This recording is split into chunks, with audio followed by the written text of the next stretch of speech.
Good morning, Kansas City. Welcome to a wonderful Friday out there in our city. You're joining us this morning on a show on KCPS Homeroom that we call Life After KCPS.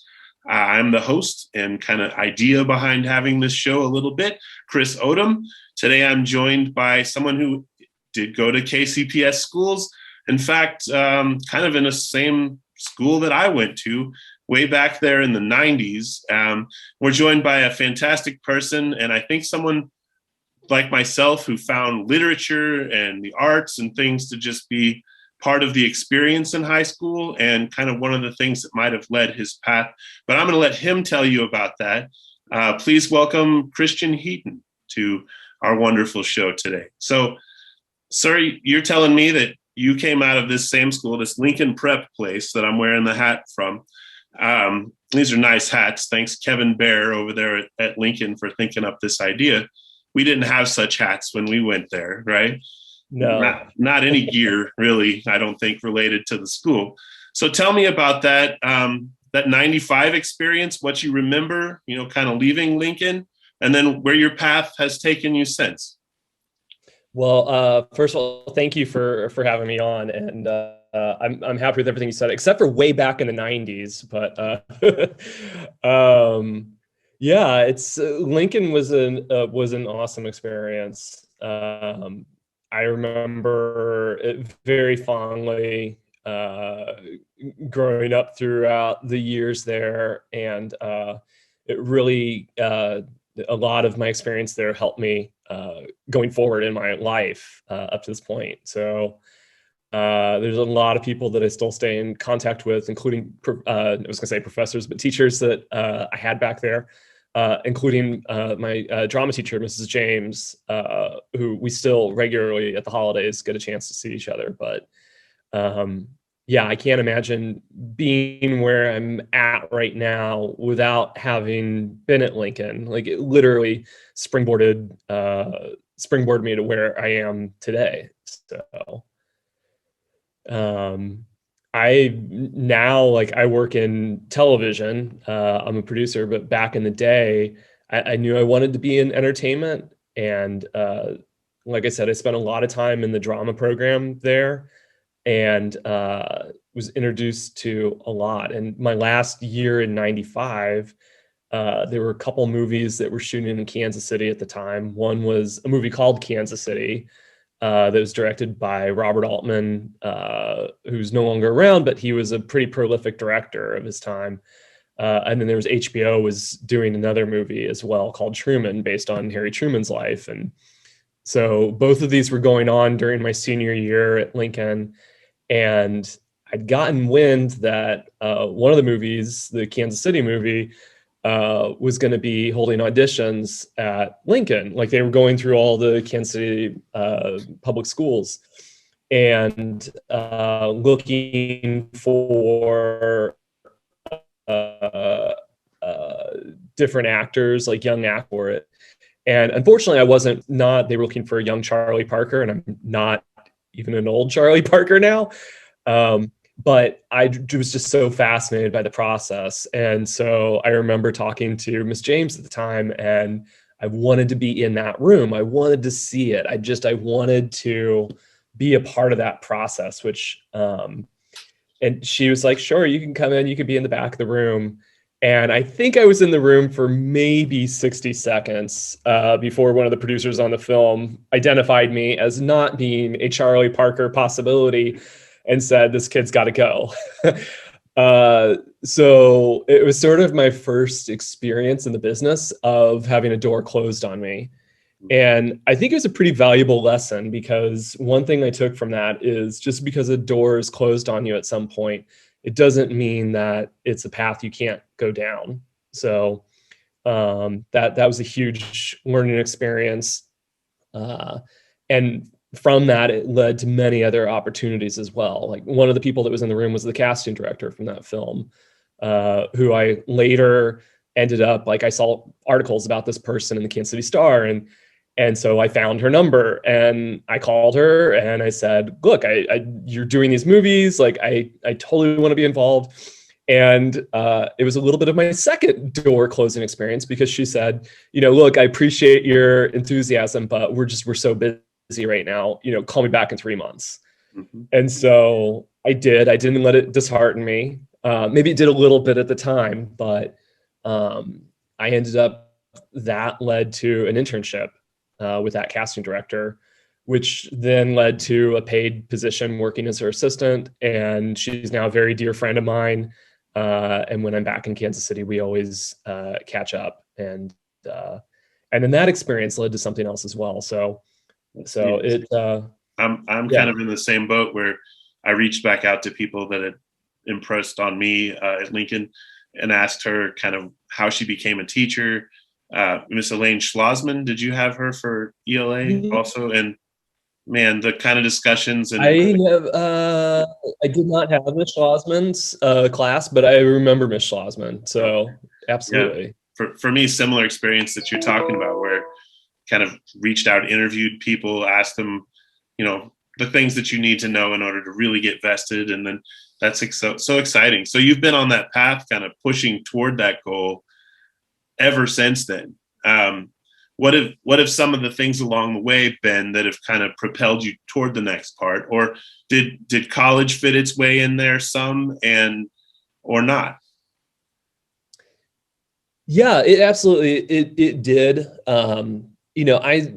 So right after Lincoln, I went into this internship, which then led to many different movies that I worked on with this particular casting director.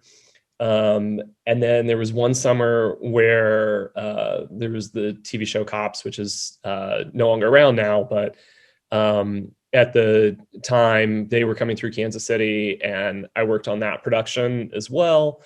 And I started off as a production assistant, which is pretty much the start entry point of this business. And after, I think, like 4 weeks with them, they were like, hey, we're gonna, for the first time, we're splintering off our production, and we're gonna be shooting in Kansas City, but then we're also going to Nashville. And we want to take you with us, like, on the road for the rest of the season. So I became a roadie for a season on that show. I got bumped up to production coordinator, which at the time was, that was a pretty cool experience. And then as soon as I got back from that, the casting director that I'd been working with got contracted to work on this big feature film called Ride with the Devil, which was the Civil War movie that shot in the Kansas City area, that was directed by Ang Lee, who did like Sense and Sensibility and The Ice Storm and Brokeback Mountain and a bunch of other films. And so I went straight into that. I took a semester off of college at the time to work on that. And I just, through, I think, both of those back-to-back experiences, like, I fell in love with this business even more. And so I continued to work for this casting director through college.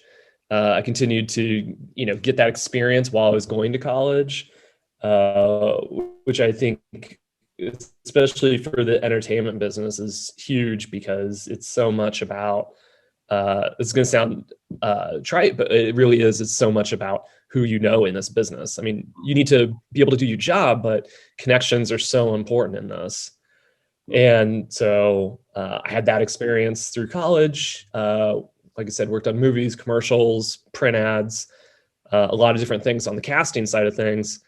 And one of the movies that had come through, the casting director was really good friends with that producer. And when I decided to make the move to Los Angeles, she connected me with that producer. And that producer also became a good friend. But basically, that producer connected me with another producer that she knew, which led to my first job in Los Angeles, working as a producer's assistant on a TV show called Biography. It was a show where they interviewed celebrities and told their life stories. And so I worked at that company for a little bit, and then eventually made the leap to go freelance in Los Angeles, which is a scary concept for a lot of people, I think, because sounds scary. A lot of people, you think of like a salaried job, and you think of insurance, and you think of, I've got job security, and there's none of that comes with being freelance. So it's a little bit of a scary leap of faith, but High risk, high But reward, though. Kind of, one of those deals. absolutely.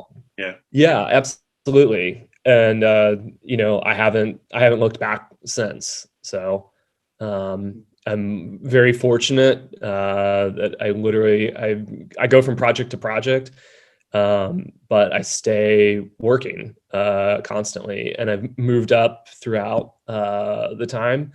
I'm a full-time producer, working as an executive now on shows, and none of that would have, none of that would have happened if I hadn't uh, sort of been this pushy kid, I Sure. guess, at the time. And, knowing that maybe I didn't know exactly what I wanted, but I knew generally the direction that I wanted to head. And so I sort of, I tried to seek out those opportunities and push forward. So, Yeah, yeah. that's fantastic. I had heard that you were working on a particular show, and then you sent me your resume, and I obviously haven't necessarily known the amount of shows you'd worked on until I looked at that document. And oh my gosh, this is so. How many? I mean, like, have you kept any number in your mind, or? I honestly, I don't know. I really don't know. I've hundreds of Hundreds. hundreds and hundreds of hours of TV over the last years. A little while.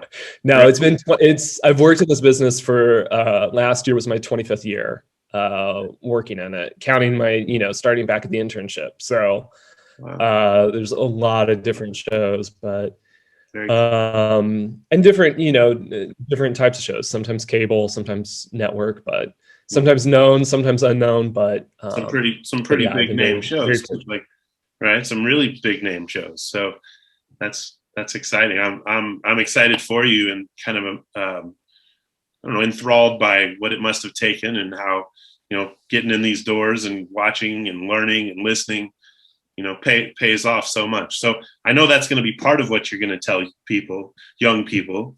But if we were to kind of finish up this awesome interview with this amazing producer here, young people, what might he tell us that maybe he needed to hear back then, or giving you a chance to kind of summarize your thought of what you're going to say, Yeah.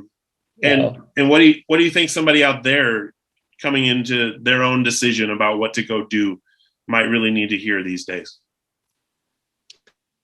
I think, the biggest thing, and one of the things that I already kind of touched on is,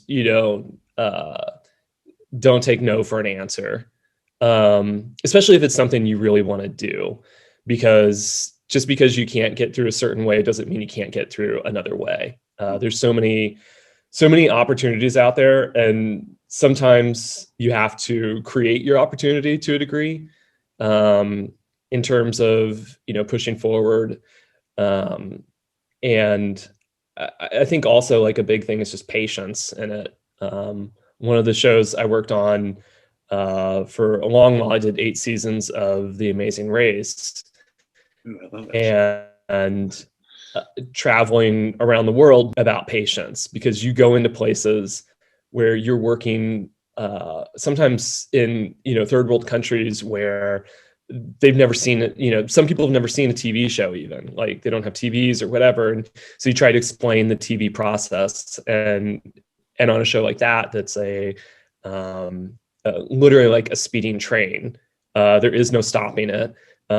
You have to figure out a way to convey what it is you need to do for the show, but also be patient about it, because and I imagine, as an educator yourself, like, this more so than anybody, but it's you don't always, in the first attempt, people aren't always going to get it right away. So, and on top of that, sometimes there's a language barrier too when you're traveling. So I think patience and creating those opportunities. So Wow. I'm really fortunate, I will say, for that show, particularly because it introduced me to a whole world that now has become so central to what I do, which is challenge. There are these shows where there's games involved, and now that's pretty much exclusively what I do, which is really a thrill, and it's so far from my beginning roots in this business, but it's truly a joy to look at a show, come up with challenges, games that could be fun to play for contestants, and then research it, test it, play with it, work with an art department to build it if there's props or there's sets. Wow. And then on the day of, you've built this world and you see these contestants run in. Wow. and attempt these challenges, and it's a lot of fun to see it come all the way through. Wow. No, I appreciate you filling that in, because I think that's what we were probably all wondering together. Like, what do you actually do in this producer role? And sounds like you really just make the moves and you travel as a team and you're part of the whole process. I didn't even imagine that you would have traveled alongside of the events in Amazing Race. And so thank you so much for filling that. What a thrilling kind of ever-changing job you must have. Right? Is that just kind of what it feels like? It's never going to stop changing that way. No, and it's part of what I love about it, is that there's no day is alike. Like I've never had the same day in 25 years. Yeah. I've also, so like Amazing Race is one, example of something, but like I also, Lego Masters was another show, more recent show that I worked on and absolutely loved and adored. It's a totally different world, and it's going back into my childhood with something like that, because I love playing with Lego bricks. Did you build the set? I sort of rediscovered it. Did you build the set, or did you just take all the pieces and make your own thing? No, so we have it's a huge crew that puts that together. Not that set. The Lego set. Like literal set. Yeah, when you were a kid. Oh yeah. Did you first build the way it was intended to be, or did you first jump to just making it your own way? Psychoanalytic. I think I was the kid who jumped in. I think it was a little bit of a mix. Yeah. Awesome. Oh, sorry.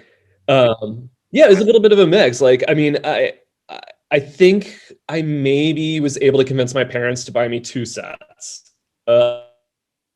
through my life, because Lego is not cheap. No. And we were not, my mom was a public school teacher. My dad was an artist, so it's not like I came from money or anything like that. Mm-hmm.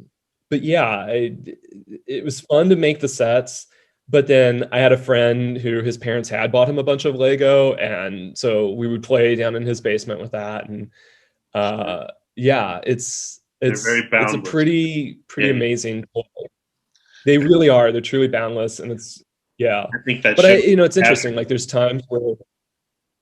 Yeah. What's that? I said I think that show really captures that well. So and then now the newest one that you're kind of working with is the same concept, but with dominoes, right? Is that right? Domino Masters is. I wouldn't say necessarily the same concept, but yeah. So it's a domino competition with contestants designing things with dominoes. So we're just now gearing up for that. So that's really neat. Well, okay, Kansas City, you've had a treat today. And another pathway that you may have considered down the road of being involved in, TV and that industry. This young man here, Mr. Christian Heaton, who I've, remember kind of looking up to, being honest. You're one grade ahead of us. I know we're all kind of, I'm a 96 grad, you're a 95. But I think what scholarship looked and felt like at Lincoln was kind of neat. We were all looking toward each other, of where are people taking this. So I'm honored to have had a chance to, connect with you again and reminisce about a place we consider important. Lincoln Prep is such a powerful institution and continues to be. So if you're out there, we're excited to represent that, both of us here in tandem, but want to just, again, pay my respects to you and appreciate you for taking time out today to talk to the students at Kansas City. And Kansas City all together. So any last thing you want to tell Kansas City as we're going out the door? I do, just quickly, I appreciate what you're doing for the Kansas City as well. through doing this and reaching out to so many people of different backgrounds from schools. So, Sure. and also, I will say, like, I love Kansas City. Like, if you're in Kansas City, you're fortunate to be from Kansas City. It's such a great, it's interesting. Like, I traveled around so much, and it's like, it's right in the middle and you feel it. You feel that it's like this influence of everywhere, really. So, and also it's, it's sometimes it can feel like a smaller city, but it really is not. And there's so much opportunity that can come from it. So very good. I agree. It's just full of the arts and amazing power that way. So, well, all right, Kansas City, I hope you're feeling charged up and ready to think about your own path or what moves you're going to make to get in those doors that may seem at first closed. It's been a wonderful morning chance to catch up with Christian Heaton. I appreciate you, sir. Make sure I ask you to recommend me another person to talk to, because again, that's how this circle starts to grow. I'd take 3 or 4 recommendations. We're getting indoors at Lincoln Prep now. I've talked to some students who went to East. And again, if you're listening, we want to make sure we include all of our schools, as KCPS is not just about 1 or 2 particular buildings. So thank you so much, sir. It's been a wonderful day. We'll leave it at that, and we're signing off on KCPS Homeroom.